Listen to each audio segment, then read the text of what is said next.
নমস্কার, কেমন আছেন সবাই? মধুসৌরভ ব্লগসের নতুন একটি ভিডিওতে আপনাদের সবাইকে স্বাগত জানাই। শুভ রথযাত্রা উপলক্ষে আপনাদের সবাইকে আন্তরিক শুভেচ্ছা।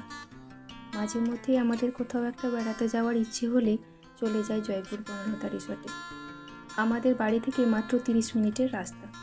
বর্ষা ঋতু থেকেও বনলতা সেজে ওঠে শীত ঋতুতে ফুলের রানী হয়।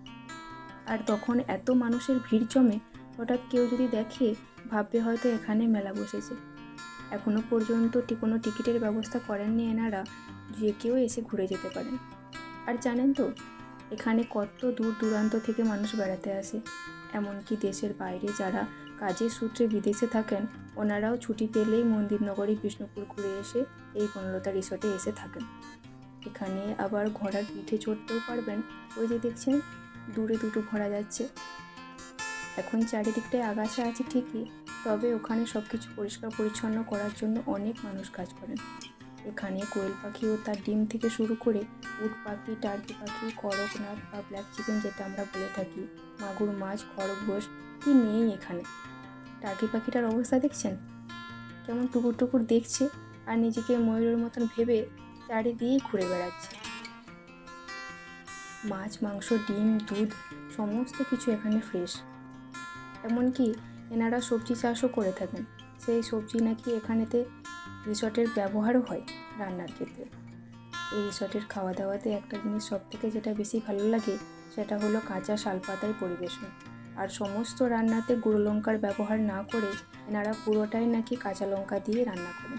তবে অন্যদিকে একটা জিনিস খুব কষ্টদায়ক হয় আমাদের মতো মধ্যবিত্তদের ক্ষেত্রে, তা হলো খাবারের জিনিসের প্রচুর দাম। এই জিনিসটা একান্তই আমার ব্যক্তিগতভাবে মনে হয়। এখন দেখছেন কত ড্রাগন ফুল হয়েছে, এখনও ফলে পরিণত হয়নি, কিন্তু প্রচুর ড্রাগন ফুল এসেছে দেখছি এবছর।